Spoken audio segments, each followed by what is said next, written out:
નમસ્કાર વિદ્યાર્થી મિત્રો, આપણે જીવ વિજ્ઞાનની અંદર ચેપ્ટર નંબર 2 સપુષ્ટિ વનસ્પતિઓમાં લિંગી પ્રજનનની વાત કરતા હતા.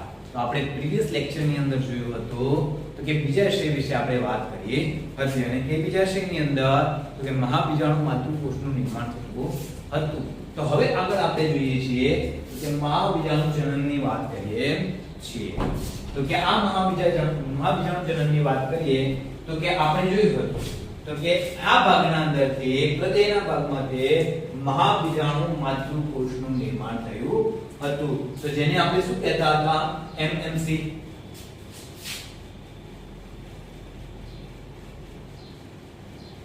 મહાબીજાણુ માતૃકોષ જે કેવો જોવા મળશે આપણને 2n જોવા મળે છે, દ્વિકોષીય રચના જોવા મળે, આ દ્વિતીય રચના જોવા મળે છે. તો આ કેવું છે? 2n જોવા મળે છે. હવે આગળથી આપણે વાત કરીએ કે મહાબીજાણુ જનનની વાત કરીએ તો કે મહાબીજાણુ માતૃકોષમાંથી મહાબીજાણુ માતૃકોષમાંથી મહાબીજાણુ બનવાની ઘટનાને આપણે શું કહીશું? મહાબીજાણુ જનન તરીકે ઓળખવામાં આવે છે. તો અહીંયા વાત કરીએ અર્ધીકરણ થશે. અહીંયા મહાબીજાણુ માતૃકોષમાંથી મહાબીજાણુ બનવાની ઘટનાને આપણે શું કહેતા હતા? તો કે મહાબીજાણુ જનન. અર્ધીકરણ થઈ અને અહીંયા ધ્યાન રાખજો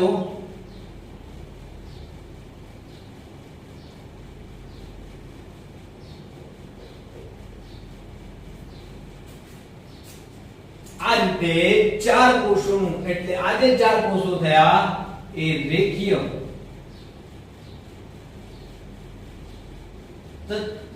ચતુષ્કની અંદર નિર્માણ પામે છે. યાદ રાખજો કે મહાબીજાણુ માતૃકોષમાંથી જ્યારે અર્ધીકરણ થઈ અને ચાર કોષો બને છે તો એ રેખીય ચતુષ્કની અંદર જ જોવા મળે છે. હવે શું થશે અહીંયા? તો કે આ જે ચાર કોષો છે એમાંથી જે ઉપરના ત્રણ કોષો છે, જે ઉપરના ત્રણ કોષો છે એટલે કે અંડતલીય ધ્રુવ તરફના જે કોષો છે એ શું થાય છે? અહીંયા સુધીના તો કે આ જે કોષો છે અવનત શું થશે? અવનત પામે છે એટલે કે વિઘટન પામી જાય છે. તો વધ્યો કયો એક કોષ? આપણે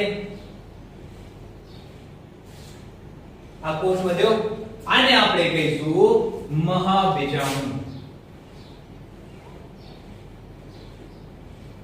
જે n હોય છે એ કે જોવા મળે છે. હવે વાત કરીએ આના અંદરથી મહાબીજાણુના અંદરથી ભ્રૂણપૂટ બનવાની વાત કરીએ. મહાબીજાણુની અંદરથી ભ્રૂણપૂટ બનવાની વાત કરીએ તો આ જે મહાબીજાણુ છે તો કે આના અંદર શું થશે? તો કે 3 વખત કોષ કેન્દ્રીય સમવિભાજન જોવા મળે છે. યાદ રાખીશું આપણે, અહીંયા લખું છું મહાબીજાણુ માંથી શું થાય છે? 3 વખત કોષ કેન્દ્રીય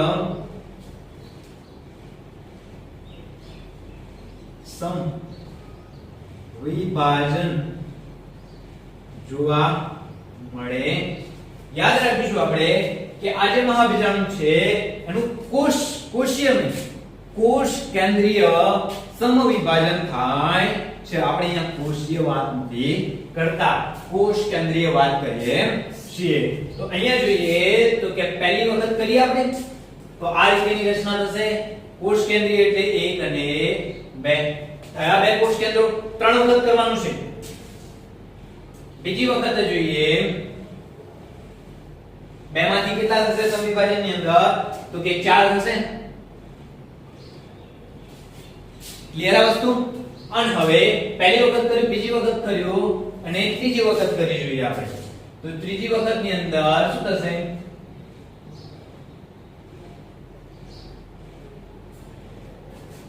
8 કોષ કેન્દ્રીય રચના તૈયાર થઈ ગઈ. તો તો આ આપણો થયો 8 કોષ કેન્દ્રીય રચના ધરાવતો કોષ તૈયાર થઈ ગયો.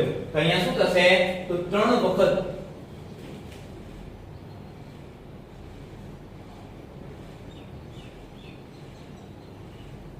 કોષ કેન્દ્રીય સમવિભાજન 3 વખત કોષ કેન્દ્રીય સમવિભાજનની ઘટના જોવા મળી. હવે એનાથી પછી આપણે આગળ જોઈએ. અહીંયા એરો આપીને બતાવું છું. શું થશે તો કોષ કેન્દ્રોની ગોઠવણી. તો અહીંયા લખી દઉં કોષ કેન્દ્રોની ગોઠવણી. શું થશે અહીંયા કોષ કેન્દ્રોની ગોઠવણી.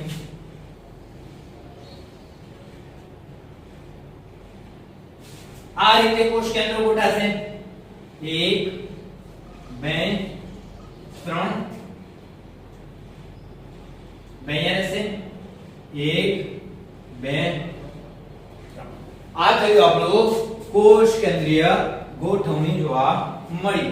હવે આના પછી શું થશે તો કે જે કોષ કેન્દ્રો છે એ શું કરે છે કે પોતે કોષના અંદર નિર્માણ પામે છે. પોતે શું કરશે પોતાની ફરતે કોષ દિવાલ બનાવી દે છે. તો હવે અહીંયા જોઈએ.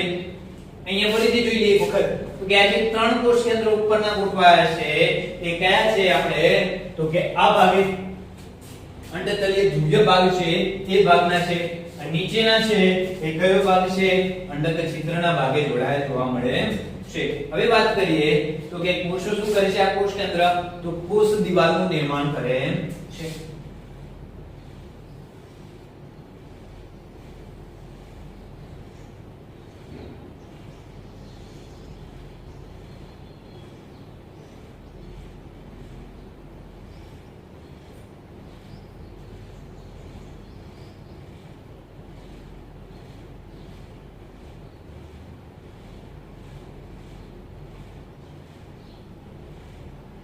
હવે આપણે આનું નામકરણ કરી દઈએ. આપણે તો કે જે આ ઉપર છે આ કયો ભાગ છે અંડકલીય ધ્રુવપ્રદેશ થયો ઉપર. બીજો નીચેનો અંડક છિદ્રનો ભાગ થયો આપણો. અહીંયા તમને દર્શાવું છું આ આકૃતિ છે. અહીંયા ધ્યાન રાખજો. ઉપરનો જે ભાગ છે અંડતલીય ધ્રુવપ્રદેશ થયો. નીચેનો તો કે અંડક છિદ્ર.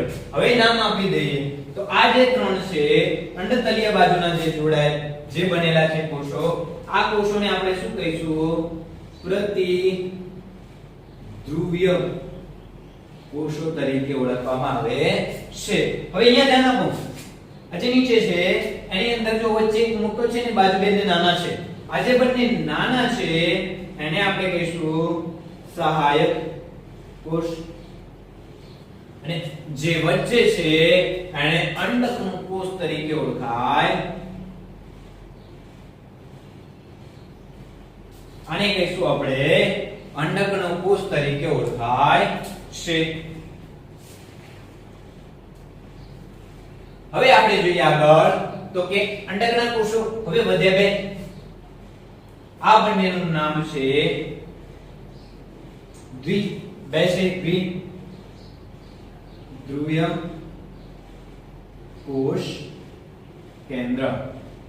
આ થયું આપણે એનું નામકરણ કરી દીધું. હવે આપણે આગળ વાત કરીએ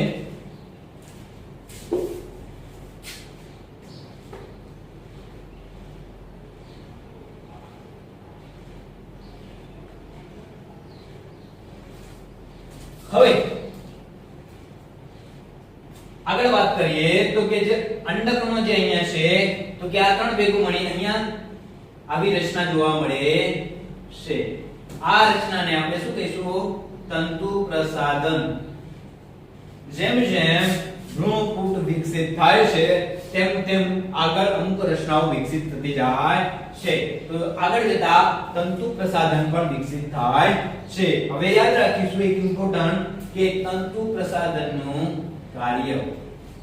તંતુ પ્રસાધનનું કાર્ય શું હશે તો કે પરાગ નલિકાને સહાયક કોષો સુધી પહોંચાડવાનું કાર્ય કોણ કરે છે તો કે તંતુ પ્રસાધનનું કામ છે. હવે આપણે આગળ જોઈએ તો આગળ વાત કરીએ તો કે જે આખી રચના થઈ, હવે આ રચનાની અંદર શું થશે તો કે સમય જતા વિકસિત થશે, એટલે આ શું થશે અમુક જે છે એ અવનત થતા જશે, આ કોષો પણ શું થશે અવનત થતા જશે, અને લાસ્ટ ની અંદર કોષ એક ભ્રૂણપૂટનું નિર્માણ થાય છે. પણ હવે આ એક ભ્રૂણપૂટ તૈયાર થયો, આપણે અહીંયા સુધી હાલ બોલતા નથી, અત્યારે લેવા દઈએ છીએ.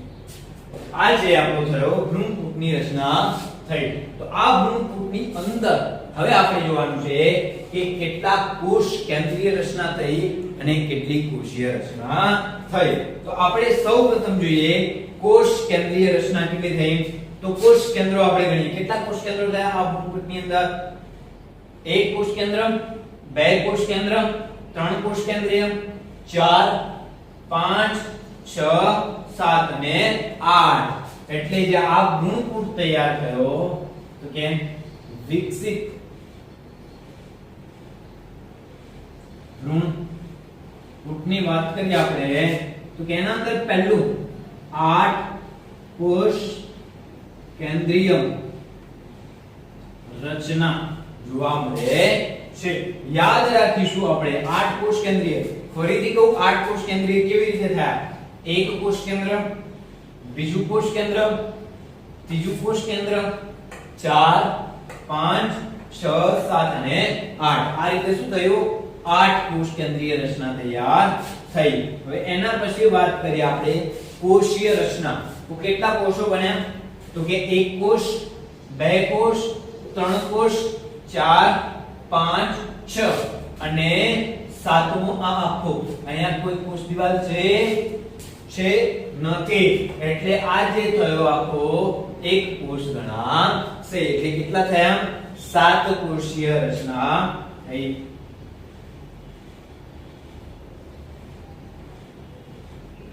યાદ રાખજો પરીક્ષા માટે ઇમ્પોર્ટન્ટ છે એક આ વસ્તુ અને એક તંતુ પ્રસાધનનું કાર્ય, બે વસ્તુ ઇમ્પોર્ટન્ટ છે. ફરીથી આ બંનેની વાત કરી દઈએ તો કે કોષ કેન્દ્રીય રચના કેટલી છે? એક કોષ કેન્દ્ર, બે કોષ કેન્દ્ર, 3 4 5 6 7 અને 8. તો 8 કોષ કેન્દ્રીય રચના જોવા મળે છે. એના પછી વાત કરીએ આપણે કોષીની વાત કરીએ તો કોષીય એક કોષ બને, 2 3 4 5 છે અને સાતમો છે એ આખો કોષ તૈયાર થશે. તો આ થયો આપણો 7 કોષીય રચના. આ થયું આપણો આખો. હવે આ થઈ ગઈ ભ્રૂણપૂટ તૈયાર થઈ ગયો. આ ભ્રૂણપૂટ ક્યાંથી બન્યું? તો કે આ મહાબીજાણુ બન્યું, એના અંદરથી એક આખો ભ્રૂણપૂટ તૈયાર થાય છે. હવે આગળ એના અંદરથી ફળ નિર્માણ થશે. હવે આ જે મહાબીજાણુ બન્યું, તો આ મહાબીજાણુ ક્યાંથી બન્યું? તો કે મહાબીજાણુ માથું કોષમાંથી.